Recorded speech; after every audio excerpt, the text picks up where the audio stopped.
दोस्तों, जब एक इंस्पेक्टर ने डीएम मैडम को सब्जी वाली समझकर उसके साथ छेड़छाड़ की और बदतमीजी की और थप्पड़ भी मारा और बाल खींचे, लेकिन डीएम मैडम चुप होकर उसकी मार खाती रही। फिर उन्होंने रिपोर्ट लिखवाने के लिए सादे साड़ी में थाने पहुंची, मगर थाने में भी उसे आम महिला समझकर उसके साथ बदतमीजी हुई और उससे रिश्वत मांगा गया और बिना पैसों के रिपोर्ट नहीं लिखी गई। तब डीएम मैडम ने जो किया उसे देखकर सिर्फ थाना ही नहीं, पूरा सिस्टम हिल गया।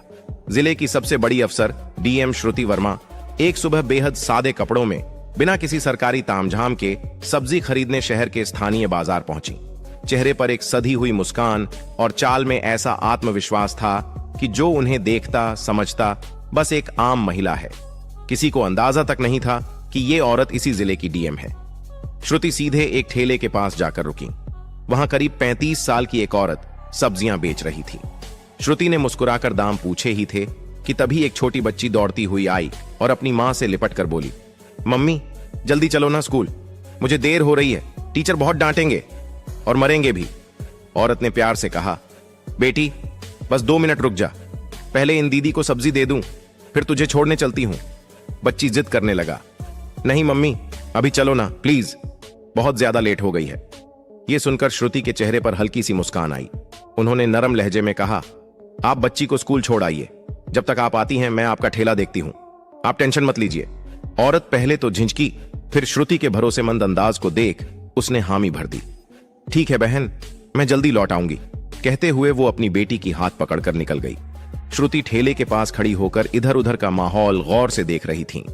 तभी एक मोटरसाइकिल आकर ठेले के पास रुकी। बाइक पर बैठा इंसान था इंस्पेक्टर आशीष यादव।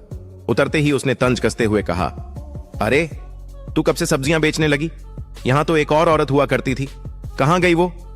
श्रुति कुछ कह पाती, उससे पहले ही सब्जी वाली औरत वापस लौट आई। इंस्पेक्टर को देखते ही उसके चेहरे पर डर साफ झलकने लगा। झुककर बोली, क्या चाहिए साहब? जो बोले ले जाइए। आशीष ने हुक्म भरे अंदाज में कहा, 1 किलो बैगन दे, 1 किलो भिंडी और आधा किलो करेला भी डाल दे। औरत ने बिना कुछ कहे जल्दी जल्दी सब्जियां तौल दी। इंस्पेक्टर ने थैला उठाया और बिना एक पैसा दिए मोटरसाइकिल स्टार्ट करके चला गया। श्रुति ये सब देखकर सन्न रह गई। उसे समझ नहीं आ रही थी कि इंस्पेक्टर बिना पैसे दिए क्यों चले गए।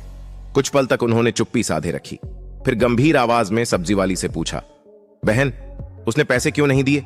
आपने उससे पैसे क्यों नहीं मांगे? आप चुप क्यों थी? औरत की आंखों में आंसू भर आए। धीमे स्वर में बोली, बहन रोज यही हाल है, पैसे मांगती हूं तो धमकाता है, कहता है मुझसे पैसे लेगी, अभी ठेला उठवा दूंगा। घर का खर्चा और बच्चों का पेट इसी ठेले से चलता है, इसलिए डर के मारे चुपचाप दे देती हूं। श्रुति की भौहें तन गईं। उनके